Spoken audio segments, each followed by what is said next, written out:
Namaste, India. I'm so happy to speak to you to this most important conference in Pune on net zero.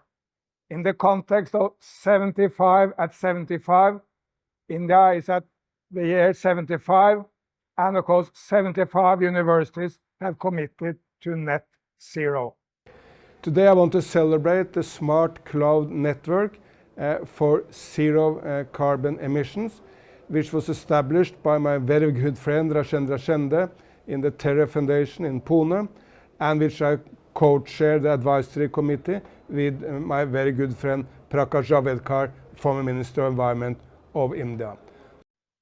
I'm addressing you not from India, but from China. And let me tell you, this is a wonderful place. It's called Anji in Zhejiang in central China.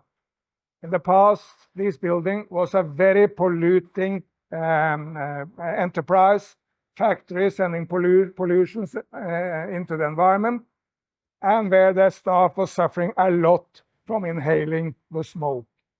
Now everything is completely clean and green, creating numerous jobs for the local people, bringing in tourists from all over China and the world.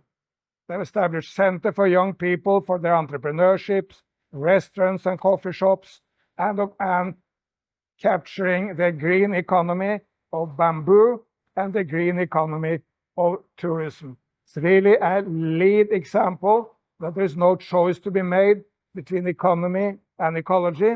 We can do both at the same time. This is, of course, the vision also for the world. We need to bring everyone, every poor Indian, every poor person in the world out of poverty, but we need to do it in a green way. And that's why net zero is so important. We can remove all our emissions, but at the same time keep up our economy. Young people have always been in the lead of anything new.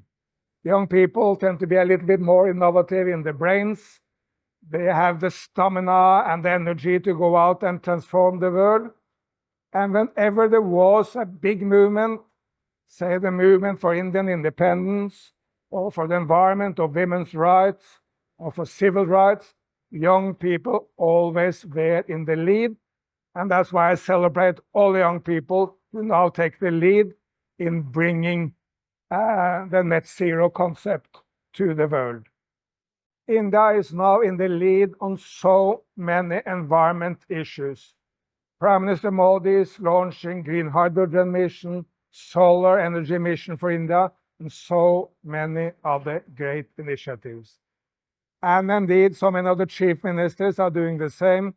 Chief Minister Stalin of Tamil Nadu has the ambition of a $1 trillion economy for Tamil Nadu, but a green economy using the natural assets of Tamil Nadu, wind power, the beauty of the land, as a way to create prosperity.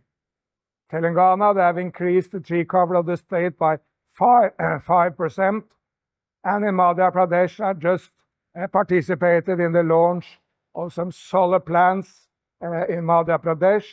They have the vision of making Madhya Pradesh a tiger state, a solar state of India, and Chief Minister Chauhan is indeed planting one tree every day to inspire the people of Madhya Pradesh to go green.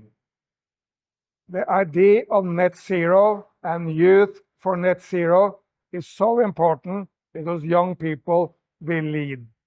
People are asking me, what can young people do? What can you do in the universities? And allow me a few proposals. Universities can lead the discussion. Universities are center for intellectual debate. They provide the best engineers, the best political scientists, the best physicists, and they can lead the discussion in India and the world.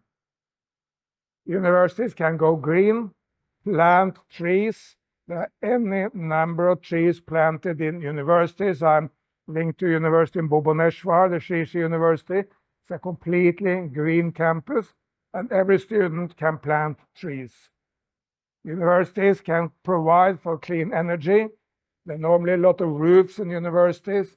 Make solar panels on the roofs and in the areas between the buildings, and we make for a green university.